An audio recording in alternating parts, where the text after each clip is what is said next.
Oh boy. Yeah, this episode overall, I liked it. It was fun. Like I said, I do like Dragon Ball GT. I just don't like it nowhere near as Dragon Ball or Z, and even to a lesser degree Super. I do respect that GT took some risks and did some stuff that was different, but overall the problem is GT, it's filled with so many great, I've said it many times on this channel, it's filled with so many great ideas, but very poor execution.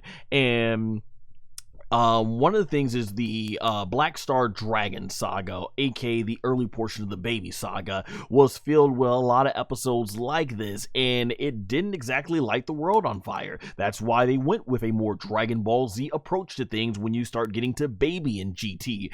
And yeah, I mean, I gotta be honest, while I enjoyed the episode, while it was funny, and I enjoyed the animation and all that stuff, and I did enjoy that sense of adventure that we are so accustomed to when it comes to Toriyama's work, I had to say out of all 13 episodes so far, I thought this was the weakest episode of Dragon Ball. Even when I'm reviewing this episode here, I'm going all over the area, like basically, you know, I'm recapping everything, and I'm, like I said, I'm having fun with it, but man, I didn't even feel like the sense of excitement and that some of the other episodes have gotten to me. And I think one of the things too, from a plot standpoint, every episode till now has, while it's done it, some have done it slower than others, but it's advanced the plot. It's given us some new lore, or it's given us some really cool action scenes. A lot of this kind of came down to, man, you know, these guys could have just went SS2 or SS3 and called it a day and knocked these things out. I want to believe, because I think this is only a 20 episode series, meaning we you know, we only got like what, 6 or 7, what, 14, 15, 16, 17, 18, 19, 20, it's like seven episodes left to go.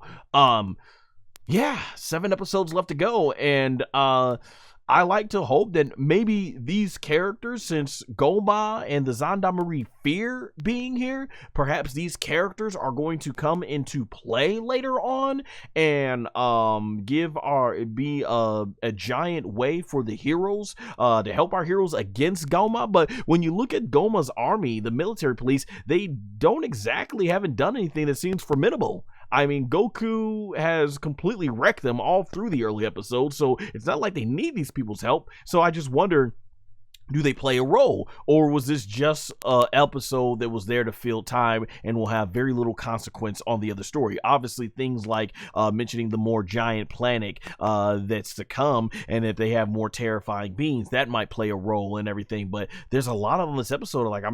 I hope to think that, okay, a lot of what we saw in this episode will play a much bigger role in the final showdown of Dragon Ball DAIMA. Because if DAIMA ends and we go back on this episode, it's going to be like, yeah, that was kind of a waste of time, you know? There was no reason to do this, and it's cool to see them exploring the world, but yeah, with the episode count going down, getting toward the end, and us knowing that this is just like maybe a one and done series that's gonna just play in the Super later, yeah, it's time to keep things moving. I thought we were on a pretty good pace, because I'm like, oh, okay, we got 8 episodes to build to the big final battle and what's gonna go down, because I really, in this episode, was looking forward to seeing what Gomah's plan was, and it was just, okay, we're gonna disable Sawarp. I was like, oh, maybe Gomah had some sort of hidden warrior, hidden power. No, we didn't get none of that in there. Like I said, very little that moved the plot along together. So I will have to say this is the weakest episode of Dragon Ball DAIMA.